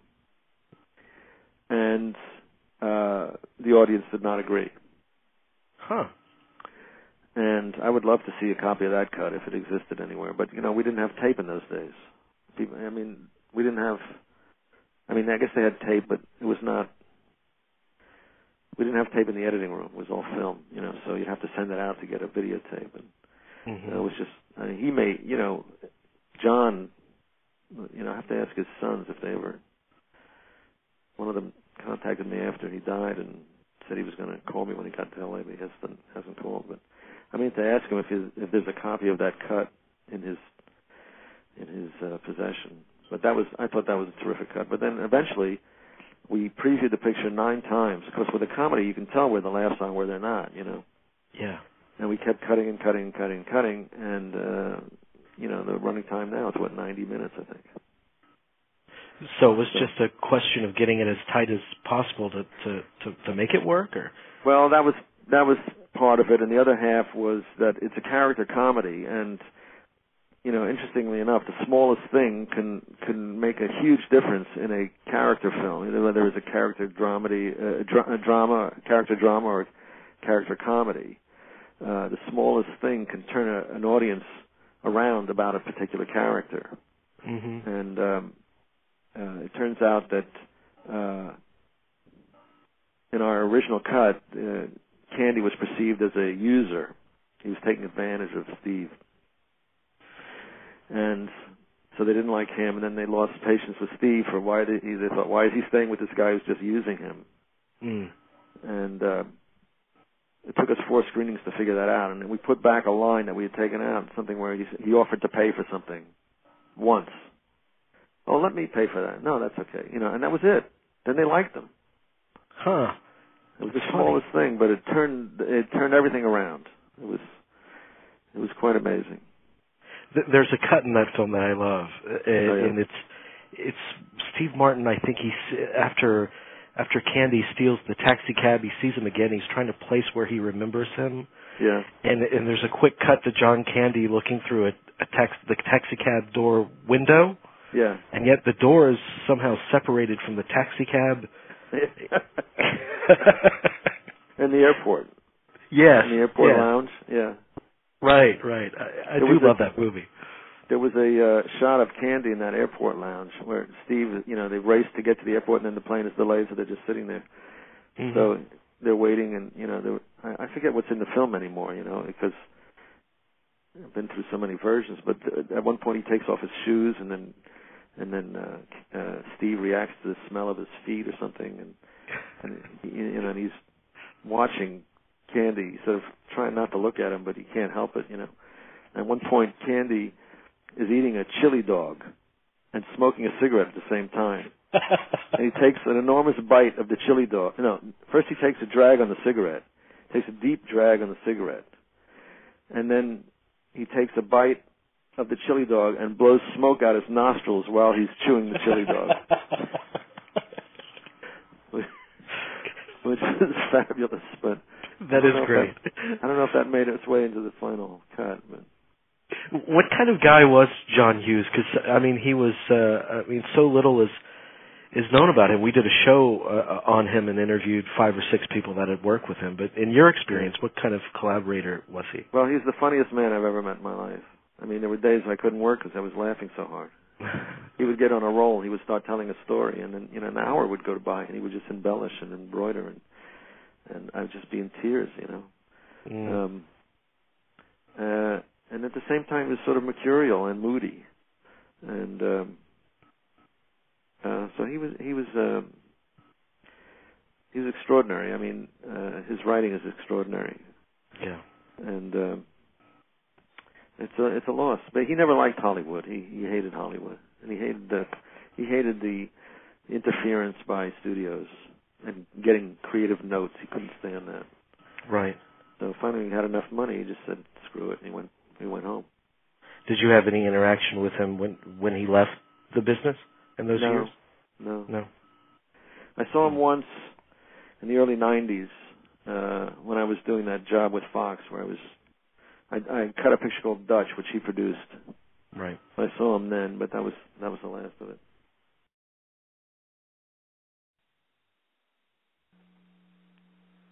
Okay, that's Paul Hirsch got a little off topic there, but it's a worthy discussion of John Hughes. It's definitely worth it. That was incredible. I mean, as I said in the chat room, it's probably the best interviews we've ever done, especially that you've ever done. I mean, this has just been gold. I mean, on a lot of different levels, but just fantastic. I'm very, very pleased by the turnout for De Palma among the guests and our listeners too. I mean, our listeners have been posting things, and we have players up on websites. And, it's been incredible. They really come out in force to support us and to support De Palma. Thank you to everyone who's really supported this whole week and all the shows. Absolutely. Thank you very much. It's funny when he first read the script to Raising Cain, he was like, "Huh?" That's great. Okay, we're ready to take your calls. The phone number, the call-in number. We're not screening these calls either, so please. Yeah. 718-508-9477. So we'll give a couple of minutes to see if we can get some phone calls in here, and then we'll share. We'll welcome your thoughts on De Palma. Right now we have, I believe, A Taste for Blood. That's a screen name. On the line. Okay, cool. Taste, are you there? Hello? Yes. Hi, and it's A Taste of Blood, but yes, it's me. Mm-hmm. Oh, I'm so sorry, man. That's okay. My name is Ryan. How do you do? Great, how are you? Hey, Ryan. Great. Nice to meet you, too. Thanks so much for doing this De Palma week. I mean, I'm a huge De Palma fan, and as you could probably tell in the chat room, and so it was just a treat for me to hear all these interviews and, especially for Blowout, because there's no DVD extras for that movie, so any extra information I can get on that movie is great. I agree with you, man, and we even talked about that he is not represented as he should be on special edition kind of DVDs. Was Blowout your favorite? What's your favorite and why? Well, my favorite movie is Carrie. It's my favorite movie of all time. Yeah. Mm-hmm. I don't know when I realized that it was my favorite. It just dawned on me that I just love this movie more than anything else. And so I've seen it so many times I could practically recite the whole movie watching it, Yeah. And but I do think that that's my personal favorite, It's the one close to my heart. But I think maybe his masterpiece is Blowout, I think, in terms of just sheer cinema. That movie is hard to beat, I think. Yeah, I agree with you. Yeah, we agree with you on that. Yeah, definitely. So have you seen pretty much all of De Palma's stuff? Is he a director that you definitely follow? Yeah, I do follow him, but there's a few I haven't seen. Some of the later ones, like the non-thriller movies, like Wise Guys, I still have to watch. I still have to see Mission Impossible and Bonfire. But I've seen most of them. Mm-hmm. And there's not really any that I don't really like except for Redacted, which I pretty much hated that movie. I can't really find anything good to say about it. Because it was, I understand what you guys were talking about earlier, saying that it's the same movie as Casualties of War because he's saying nothing has changed. Mm-hmm. But I feel like that movie is just so inferior to Casualties of War. I mean, I agree with that. Yeah. Casualties was so gripping and emotional, and I just didn't really feel anything for anybody in Redacted. And I don't know, I just wasn't feeling it. Another thing that's missing from it, and Redacted is an interesting experiment for him because he's playing with all these different media, and that's exciting to him. But I miss the visual kind of showmanship from Redacted because it's pretty statically done. Right. Mm-hmm. So it doesn't. You can watch it and not see that it's a De Palma film in a way, I think. And then that's not representative of his movies. I mean, you can't mistake a De Palma film, usually. No, definitely not. Yeah. I just wanted to mention a few movies that weren't really talked about this week. Well, I love The Fury. I think that movie's so underrated. I did mention it in the chat room. The escape sequence from the Institute, that scene is just fabulous. And I think also that movie has one of John Williams' most underrated scores. It's a great score. Yeah, and so that, I don't know, and the ending, of course, John Cassavetes blowing. Yeah, blowing up, and not only does he blow up, he blows up like 10 times. They do like 10 different cuts on it. And that closes the movie. I love John Cassavetes as an actor. I mean, he's great. He was a fascinating actor. A great presence on screen, and he was great as that evil guy. We were going to do The Fury, and we just didn't have any luck getting guests for that particular movie. Another movie that we haven't even mentioned is Carlito's Way, which this is interesting because, I mean, throughout the years they've done polls on what's your favorite De Palma movie on the internet, and Carlito's Way keeps moving up and up and up. So as it stands right now, the last poll that I saw, Blowout is number 1, and Carlito's Way is number 2 in an Italian poll, and Carlito's Way is like number 4 or something in an American poll. Right. A French poll, I think. It's a good. That's a really. I always thought Carlito's Way was like almost in some ways better. A much more mature and better version of Scarface.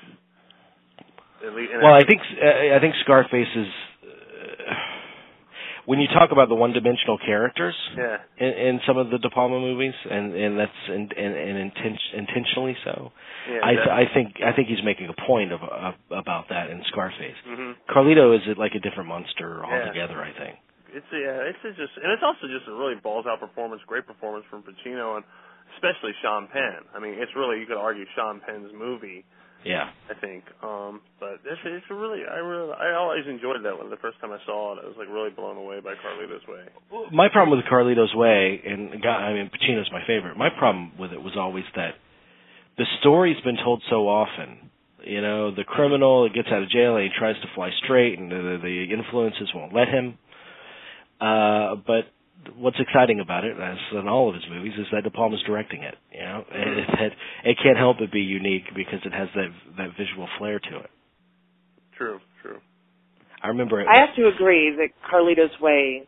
I love that movie, and I think it is better than Scarface. Although I do love Scarface too, I can't deny that. But of course, I watched Carlito's Way for the first time I think last year, and I was blown away because his later movies aren't as well remembered, I think, and so I wasn't expecting much out of it. But it did sound interesting, so that's why I watched it. And is the ending? I love the ending. I know it's sentimental, but it gets me every time. That song, the Joe Cocker song. Exactly. Yeah. I think it's a good movie. Look, and that train station sequence. Here's what's great about that train station sequence. And and we have other callers on the line. I'm going to get to you guys in just one sec. He was supposed to shoot elsewhere. I forgot where he was supposed to shoot that scene. And they pulled it at the last minute. They pulled the permits or something, and so he had to improvise a different location. And when you think about the power of that scene, that whole sequence where they're chasing him and through the train station, that's an amazing accomplishment, especially when it was done more or less on the fly. If I got that right. And Pacino is a great action actor. I mean, you read so much into his eyes that he's a really underrated actor of action, and that scene is a perfect illustration of that. And the pool table scene, where he's looking at the open door, and he knows somebody's in there, and they're probably going to attack him, and he's got his eyes on everyone, and yet he's trying to concentrate on the pool table so he doesn't let on that he knows what they're up to, and it's got breathtaking sequences in it, like all De Palma movies. That's another great scene. I have to agree. Yeah, absolutely, man. I'll get off the line because I know there's other people. So thank you so much for having me on, and talking for calling to Palma. So. Thank you. Thank you, Ryan, and we really appreciate your support throughout the series, and we hope you come back often. Yeah. Thanks, I intend to. All right, buddy. Bye-bye now. Thank you. Talk to you later. Bye. Bye-bye. Bye-bye. 717 area code. Hi. Hello. Hi, how are you? Hello? Hello? Yes. Hi. I'm on line 2. Noel Vera? Oh, hi, Noel. How are you? Hi, how are you doing? Is Paul Hirsch still online? He is not. It was a recorded interview we did with him. Sure. Okay, I didn't understand that. But yeah, just wanted to say, yeah, I'm a big fan of De Palma too. One that doesn't, I agree with Carlitos Way, and I'd say, gotta be kidding. I mean, that what you're calling a cliched story, call it like, the last moment gangster, last chance redemption thing. Call it like a armature, like a basic premise on which to take off on operatic sequences. Right. The kind that flies, right? It's opera. Carlitos Way is basically visual opera, and I'd rate it higher than The Godfather. Hey, call me a heretic. I won't call you a heretic, man. Think about it. You know? Well, and it goes to show that and we've been talking about it throughout the week, all of De Palma's movies are operatic.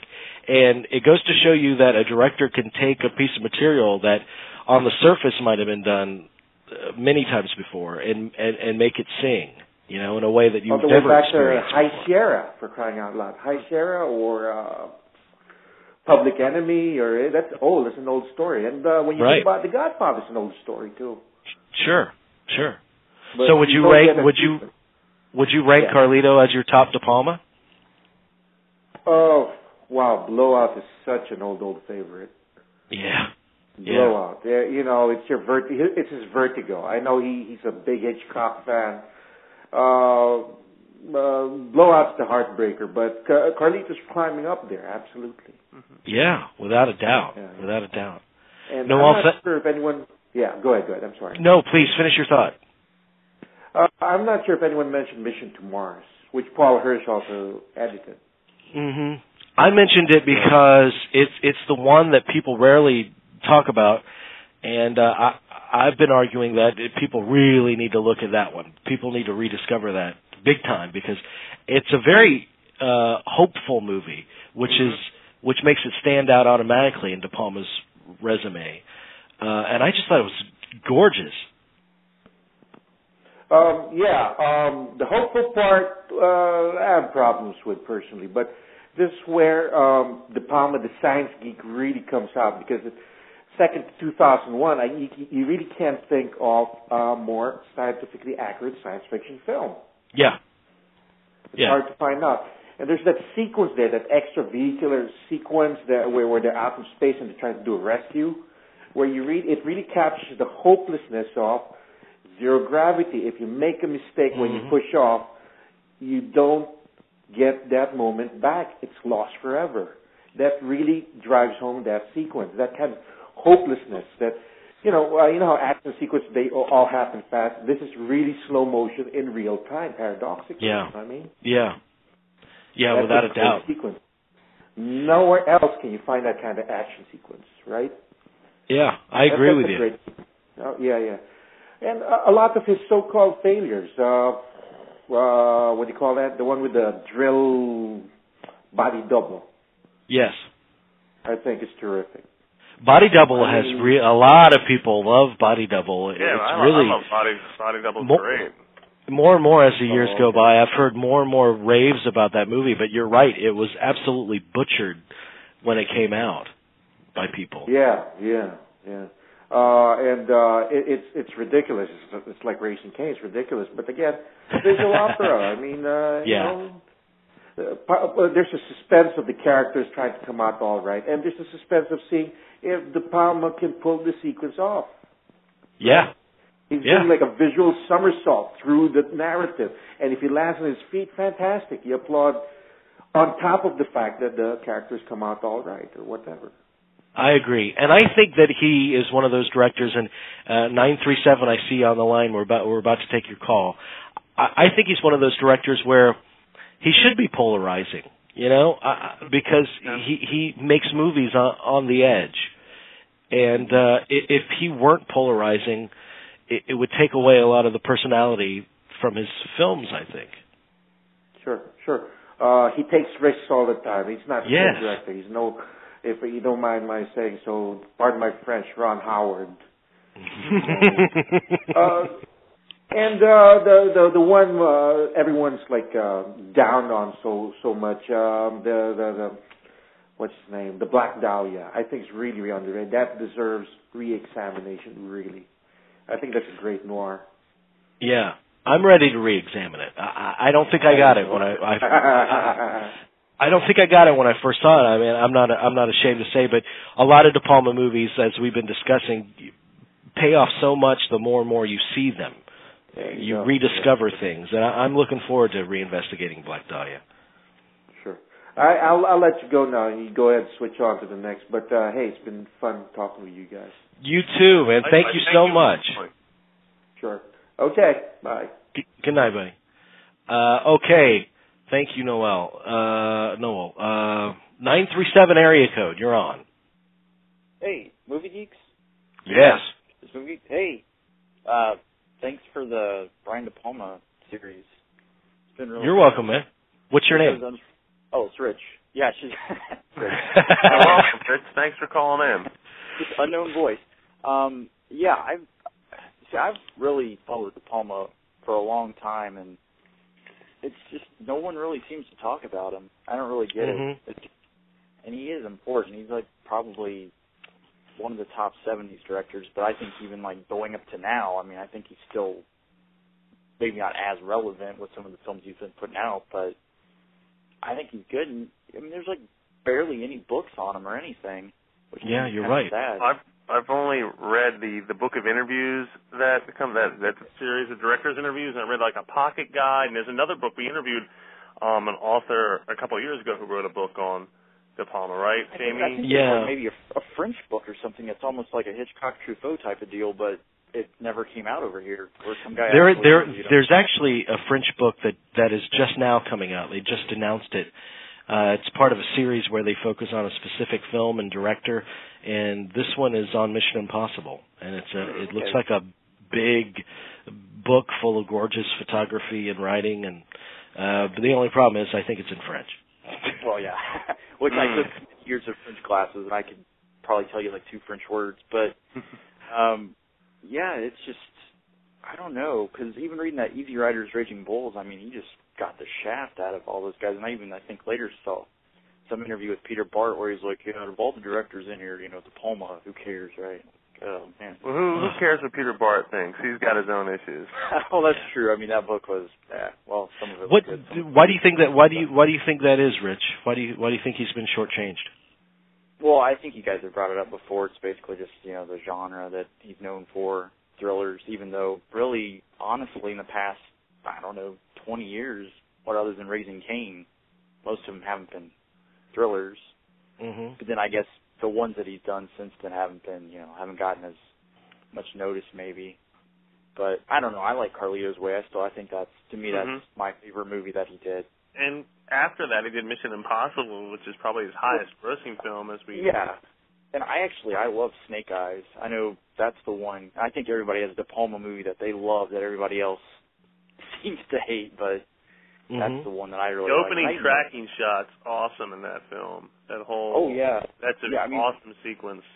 Yeah, I mean, for me, the cinematography for that film just puts it, up there. I mean, I know it definitely has some story problems, especially at the end, because they had to reshoot the ending and everything, but, yeah, and even Black Dahlia, I like that one, but it's sort of, I don't know, I understand why people don't like it, but I love film noirs. I mean, it's basically a film noir that was made in 2006, but, with some violence and sex, and it was in color, but, I mean, it plays, like, the acting and everything, it's, like, straight out of the noir, but... Yeah, but it has all the great De Palma touches in it. I mean, it's not perfect, but it's a fun... I won't lie to you, I had a lot of fun watching it. I mean, and I think maybe if people read the book before, which I didn't, I could understand, because from what I understand, like the book's like this big epic and everything. And right, but I will say this. We're going.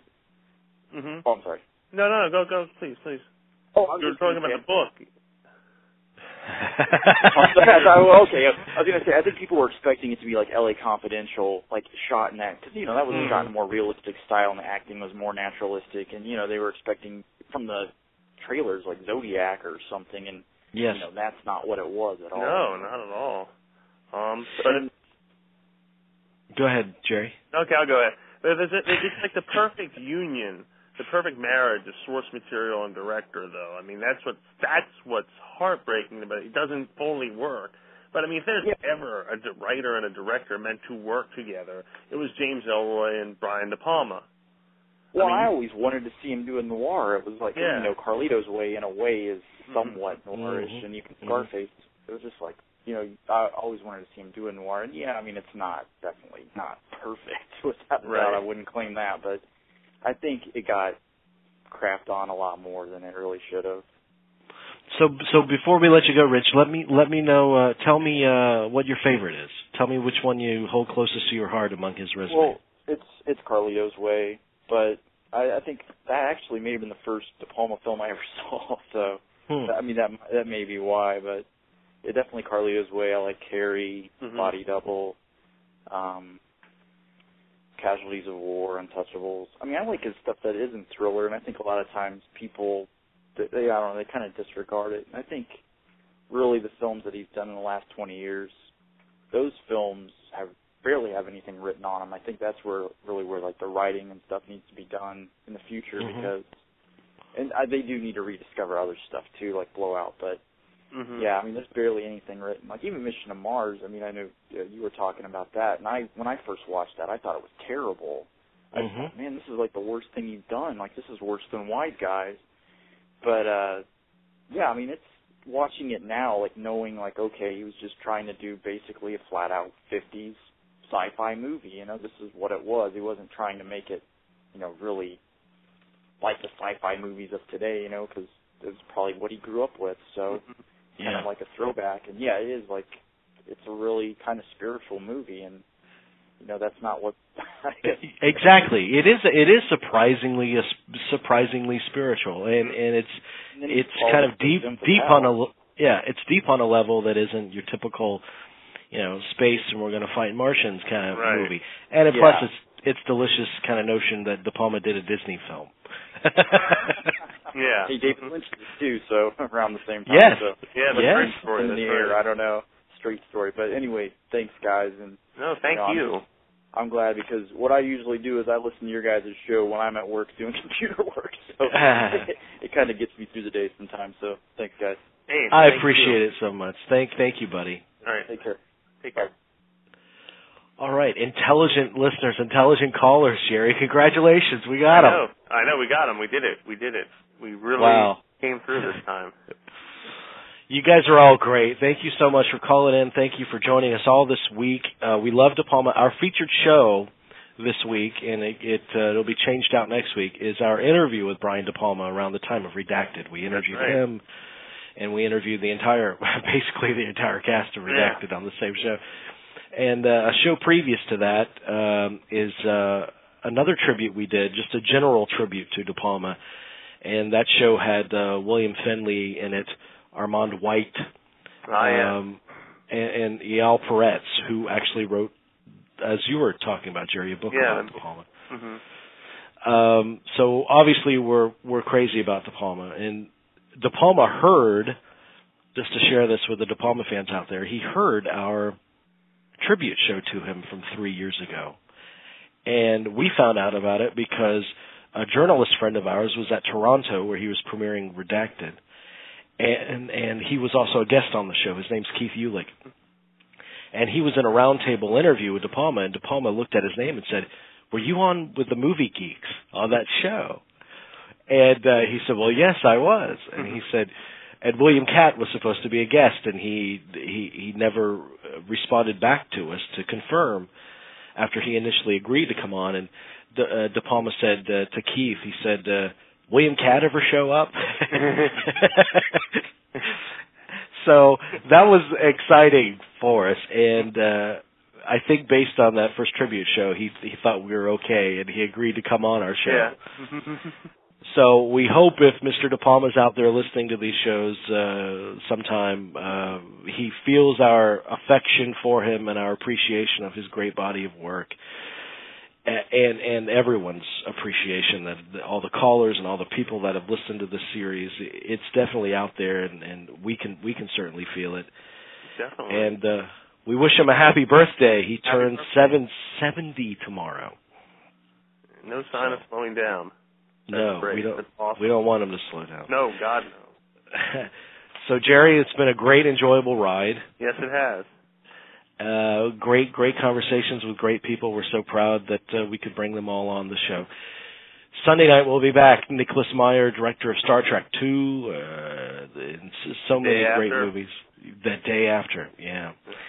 So we'll be playing that interview on Sunday night, and next Wednesday night it's trivia time. Name that film score. These are fun shows. Yeah. Where we pit two composers against each other and play a kind of name that tune game with film scores. And the rivalries are born. It's exciting stuff. It's very high spirited, very exciting here. It's a lot of fun. It's a lot of fun. All right. So speaking of film scores, let's close out with another Pinot from Raising Cain. Okay, Pinot Donaggio. Sounds good. Good night, everyone. All right, buddy. Good night. Good night.